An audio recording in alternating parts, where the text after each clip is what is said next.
Wall Street today, but it was a very volatile week for your money. Of course, the volatility began after the Federal Reserve, the FOMC, they cut rates, which Wall Street wanted, but then they changed their mind about a whole lot of things, and Wall Street went haywire.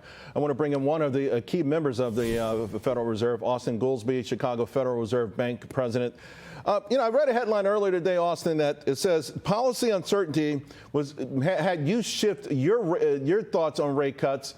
Is that fiscal policy they're talking about? Well, A, it's great to see you again, Charles. It was policy uncertainty and uncertainty over inflation and a lot of geopolitical events. All of those things were why I said I shifted how steep the curve would be, how fast we would reduce the rates. But I've been wanting to emphasize, I don't think the destination has really changed. I think over the next 12 to 18 months, rates can stand to come down a fair amount. You actually used the term judicious amount. Although the Fed went from 4 rate cuts in their prior projections to just 2 rate cuts, is 2 rate cuts judicial, or are you out of step with your colleagues here?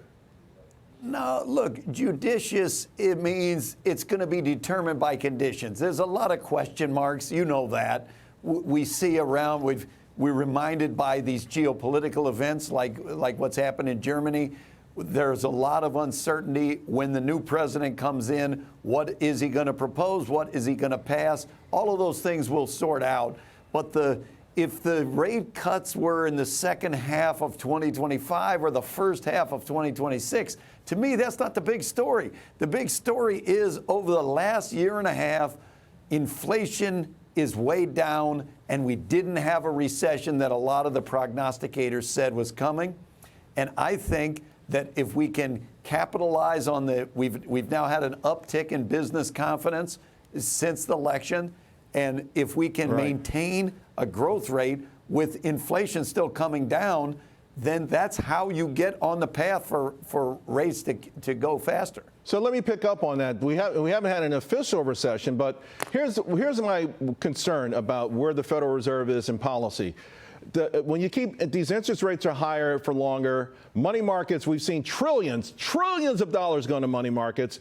Hundreds of billions of dollars are being paid out. The wealthiest folks out there get this money. They spend it. We learned that last year the top 20% did 44% of the spending. The top 40% did 70% of the spending. They've got money. They've got assets. But there's 60% of this nation, I think they're in a recession. I think in November when they went to vote that they said to the world, we're starving, we're hurting. So Fed policy is restrictive to a majority of this nation. How do you square that circle? Because I understand the intent, but if the real problem feels like unless really rich people start to suffer, everyone else's credit card rates are going to keep going up from 15% to 22% to 23%. Well, look, Charles, you're right to be thinking about the whole economy. The law gives the Fed a very specific mandate to maximize employment and stabilize prices. And we really only have the one tool of rates to do that. So there are some subtleties that they have to be done by fiscal policy. The Fed can't do that. On rates, I think that if we keep performing decently well in terms of growth, as the new administration comes in and inflation keeps coming down, the rates can come down. I mean, it sounds like your view is if rates are too high for too long, that's going to hurt a lot of people. And I do think that that's right. You know, if we're too restrictive too long, it is going to hurt people. And so I think the key of getting us back down to 2% inflation, as was the goal, is the thing that's going to allow us to cut rates.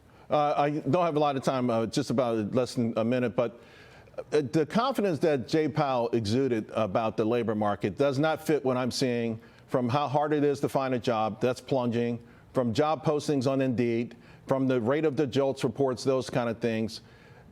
Are you as confident as Jay Powell is about our labor market? I don't know. The rules forbid me from talking about what anybody else thinks on there. I can just talk about me.